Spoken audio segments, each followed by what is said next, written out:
I have had suicidal thoughts. And after 10 years for the first time, I'm sharing something that is extremely intense for me. If you're not familiar with being an athlete in college, it's very intense. And for swimming specifically, it's a very, very mental sport. And he has a body length on the field. Caleb Dressel, the world at his feet, and he is 17. Imagine you have a pool and your goal and only is to cross that as fast as you possibly humanly can. Everything you do could affect that. Day and night, you train and think, how can I go faster, better? How can I become smarter about my moves? And that gets you into your mind. So that's what I did for many, many years until I got a scholarship to swim in the US. And at first, I was excited as every new college student. It was the first time living by myself, moving to another country, and joining what could be potentially my golden ticket to NCAA. But the dark side of it is that even though I was happy, I was sad. Inside, a lot of doubts was surrounding me, and I'm not coming here to drag about it, but to point you to the right direction, because the same problem I had, I know many of you struggle with. Back then, I didn't know better. I isolated myself, couldn't speak English, couldn't relate to many people at the beginning, and was struggling to find some sense of purpose on what am I doing here in another country? What is my actual goal? The questioning led me to isolation, which led me to depression, which led me to anxiety, which led me to have suicidal thoughts. For the first time sharing this with you, it's extremely hard for me because my whole life I thought I always had everything figured out. Getting to that moment where nothing could help me feel fulfilled except for taking my own soul was a deep, concerning thought. And to get out of that wasn't simple. In the process, I met Jesus Christ, which helped me a lot. But as a good health professional, I always say, if something is causing you bad, you shouldn't continue doing that something. But how could I give up of something I fought for many years? How could I just give up and go back to Brazil? How could I quit? And that's exactly what I didn't do. I kept pushing more and more and more, trying to manage between swimming, working full-time, and study, trying to at the same time learn new skills to be able to build a business. And that led me to the edge. So 2019, COVID came, which for many people, and I'm sorry, was a devastating disease, which for me was a stress relief. Swimming was shut down, colleges were closed, and online classes were back.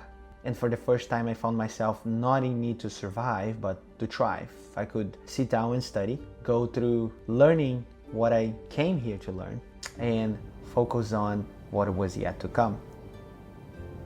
I was happy to graduate with $0 of debt, but a huge bill right here.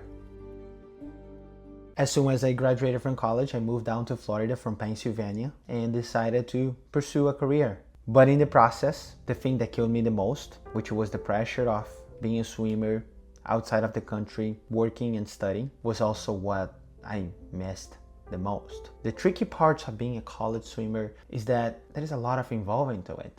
I remember that we would swim an average of 20 to 30 miles a week, maybe more, maybe less, 11 sessions per week, twice a day, every day except for Saturdays. It was intense. It was painful, traumatizing. And doing that alone in a small college room by yourself is definitely not easy. So after I moved to Florida, I missed the glory of being an athlete. It's like having a superpower, being different. I remember that I needed a new challenge. So in 2023, I decided to sign up for an Ironman, which was my first ever triathlon. And I had only 5 months to train for it. I had no idea how I was gonna do that, but I knew that was the right move to do it. Because for the first time, I had control over my training, and I have the chances to achieve something that was not for someone, not for money, but for myself, to prove that I could go further than I ever did, that I could achieve something that I always dreamed of, but could never actually complete. Before the Ironman, I have never run, I have never biked. And in 5 months, I went from zero experience with triathlons to becoming an Ironman. Mauricio Lobo. You are an Ironman. En Gerard Morato de España, you are an Ironman. For the first time, what should have killed me, mentally speaking, brought me back. So the lesson so far here is that sports can actually save your life. In the meantime, training for the Ironman, I only could swim once a month, which is crazy. I probably swim 6 to 7 sessions in 5 months preparing myself for the Ironman because I was so traumatized from swimming and so exhausted that I knew I got it. I ended up doing the swimming in an hour, which is a pretty good time for who is not training. It was at 3.8 kilometers. And after that, it hit me again. What is next? And that's the problem of being an athlete. It's never enough. So I started running. That was the most logical decision. Since I was started off swimming, I was pretty financially stable and going in the direction of learning more and more for my career. With running, I, in 2024, decided to do a ultra marathon, a 100-mile race. But I did not run the 100 miles. I only ran 40. I was pacing a friend, Ash, which you have seen in this channel a couple times already, and helped him to complete that race. After that, I decided that run was not for me, and that even though I enjoyed it, was not something I wanted to pursue. I knew there was more to be accomplished into swimming. So 2025 came, and I decided that I wanted to go back, but this time on my terms. Swimming 2 to 3 times a week, but with a slightly difference. For 2025, mental health became my priority. Continue going to therapy since 2023, but this time everything I did was intentional, with a goal to help me mentally. And swimming 2 a week was actually the thing that saved me again and brought me back. Made me focus, made me realize that how much I enjoyed something that got lost throughout a journey. So I started swimming again, signed up for a couple pool swim races. And 2 months into it, I decided that I wanted to see how far could I swim. For me, it's a thin line between all or nothing. If some things make me good, I want more of it. It becomes an addiction. The lesson here so far is that if you are a man and you are watching this video, I want you to seek for therapy. I want you to seek for help. But beyond that, I want you to invest in yourself. I want you to find that one thing that will make you feel strong. For me, it was swimming. To go hard, to go strong, to go faster, to go more. So I signed up for an 8-mile swim in shark-infested waters for charity. That was a 4-mile swim to the lighthouse and back. We made a video about it, and that was magical.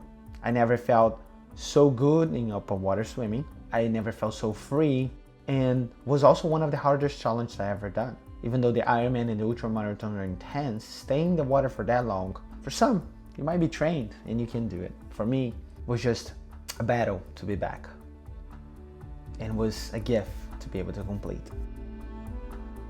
And as soon as I finished that, I said, I need more, because it's never enough. For the last couple of years, I decided to do one hard race every year until I'm 30. Why? Because I realized that as soon as I'm young, I don't want to waste my time not doing the things I dream of, because when I'm 80, I will regret. Subscribe to this channel so we can make more videos and support more communities. That's me deeply when someone could die not knowing how capable they were. I want you to see the ability physically and mentally of how far can you push yourself for a race, for your job, for your family. Because it's not about how not strong you are, but it's about how much are you willing to push and to test yourself.